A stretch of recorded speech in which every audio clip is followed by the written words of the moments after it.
Comment cela se manifeste chez l'enfant, chez l'adulte en fait? Comment reconnaître que vous avez eu des certainement, potentiellement, une parentalité toxique ou alors que vous avez eu un parcours de vie assez mouvementé? Bah, simplement, déjà, vous avez peur de vos parents. C'est-à-dire qu'appeler vos parents pour prendre de leurs nouvelles, c'est pas spontanéité, c'est pas spontané, c'est pas, libre de tout mouvement. Il y a pas de l'envie, il y a pas de la joie. Lorsque vous pensez à vos parents, lorsque vous devez appeler vos parents, donc lorsque vous devez être en contact avec vos parents qui vous ont élevé, c'est pas il y a pas de joie, en fait. C'est de la tristesse, c'est de l'inconfort et cetera. C'est déjà une première piste que certainement, c'était pas forcément, évident comme, relation. Deuxièmement, c'est la peur de l'inconnu et la peur de l'autre. Vous êtes des grands-papas, des grandes mamans, des grandes dames ambitieuses, mais vous avez la peur de l'autre, vous avez la peur du conflit, vous avez la peur de l'inconnu, vous avez la peur d'entamer de nouvelles choses, vous avez la peur de vous présenter au monde tel que vous êtes, vous avez peur des critiques, et cetera. C'est aussi la preuve certainement que, il y a du boulot à faire, dans votre lien, à toute cette notion-là. Vous comprenez ce que je veux dire? Avoir la peur de l'inconnu, c'est un peu une peur qui est en tout le monde, voilà. Maintenant si cette peur de l'inconnu vous pousse maintenant à l'inertie totale, c'est qu'il y a des choses, il y a des voix en fait qui parlent en vous, qui vous empêchent de passer à l'action.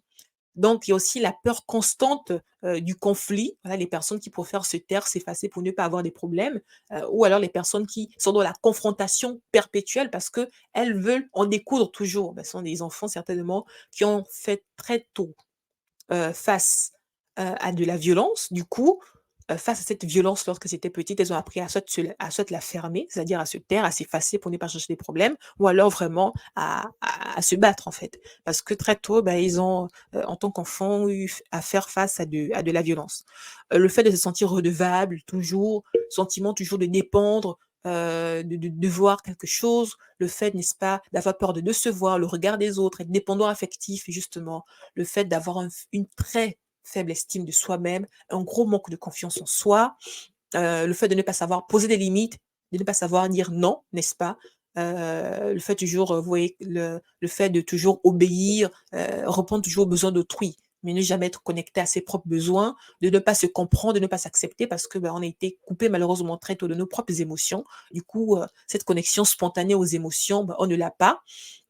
Le fait d'être soi-même contrôlant et compétitif, voilà, ça peut être un schéma qui a été imprimé en nous parce que, en grandissant, on a grandi dans une famille assez compétitive, assez contrôlante et cetera. Du coup, vous êtes très exigeante envers vous-même en tant que personne, vous voyez ce que je veux dire? Du coup, ça peut également découler d'une éducation qui a pu être toxique pour vous.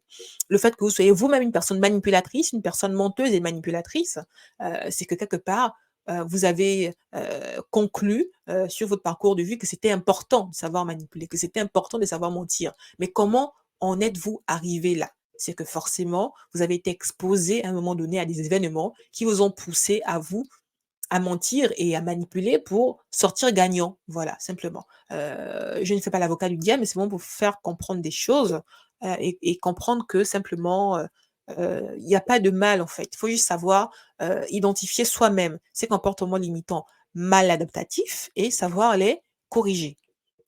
Et par la suite, on a des troubles addictifs, troubles de compensation, c'est-à-dire que, vous compensez beaucoup avec de la nourriture, vous compensez beaucoup avec la sexualité, avec, l'alcool, ce genre de compensation, vous êtes addict par exemple au shopping et cetera. C'est qu'en fait, il y a une carence en fait en vous, il y a un manque en vous que vous souhaitez combler, n'est-ce pas? Et ça peut venir ou pas de votre éducation qui a pu être